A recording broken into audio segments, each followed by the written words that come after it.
want to spend the next 6 years lying in bed feeling sorry for myself. In fact, I did not lie in bed. I did not feel sorry for myself. I felt sorry for my country. Because graft and corruption is endemic and everybody speaks out, but nobody has done very much except Mayor Rudy Duterte.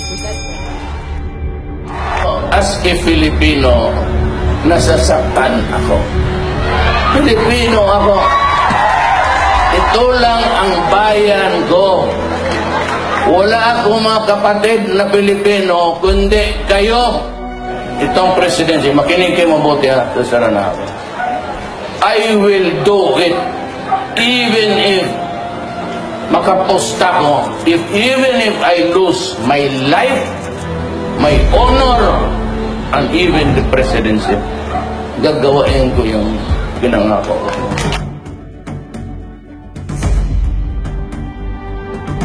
Hindi naman bumalik. Why am I here? I am here because I love my country and I love the people of the Philippines. I am a native of the Philippines. There's so much corruption, there's so much crime, and so much drugs flooding the country. And it seems that nobody is minding this truth. Matagal na we've been raising that problem. And I said, every time before a forum, we talk about this, about that. Kung bigyan niyo ako ng pagkakataon, only if God wills it also, I will stop it. I said, this is an imposed restriction on me. Hindi ako nagpapabilib sa ito. I will get rid of drugs, suppress crime, stop corruption in government in a matter of 3 to 6 months. Because I believe that without peace, without corruption, we cannot really survive as a present.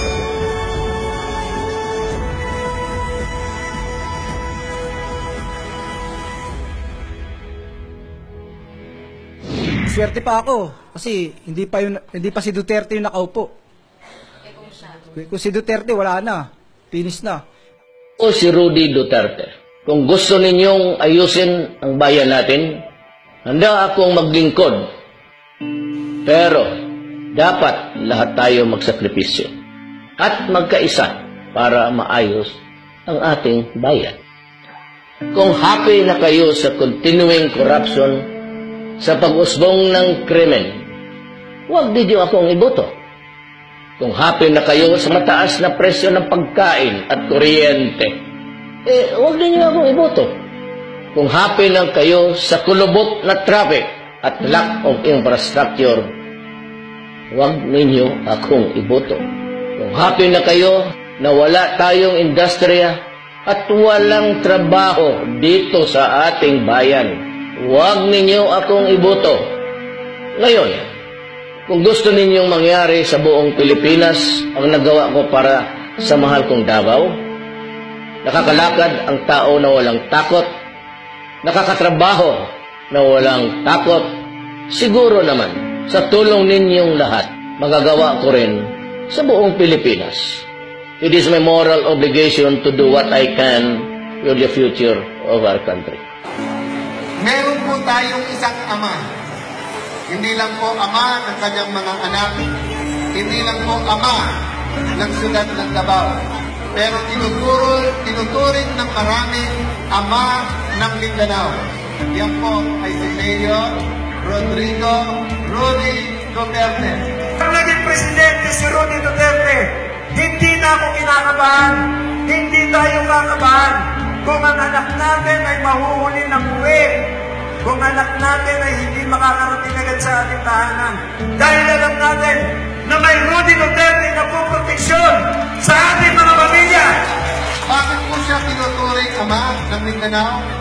Unang-una po, ang lahat po ng ibang mga nagtaguyod ng independence, ng pagkakaisa, ng Mindanao First, ay tinungtungan po niya. Ibig sabihin, siya po nakinig, siya po lumaban para dyan. Ang sinasabi niya nga, simple lang ang batas. Sundin lang ang batas. Pangalawa po, kaliwa at kanan na pagkaisa po niya sa Mindanao.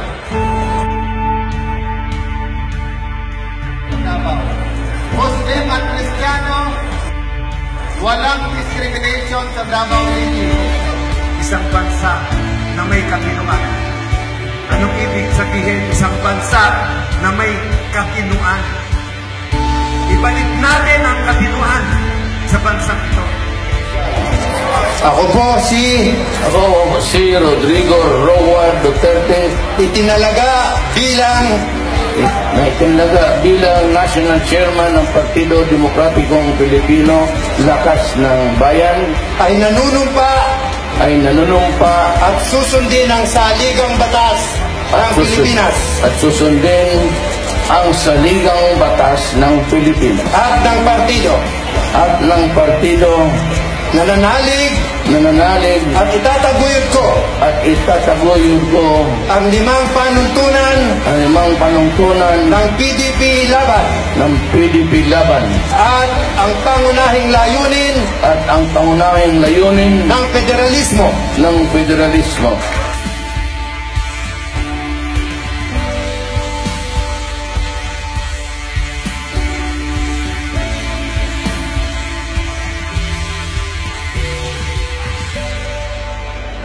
I am Rodrigo Duterte. I am a Filipino. I love the Philippines because it is the land of my birth.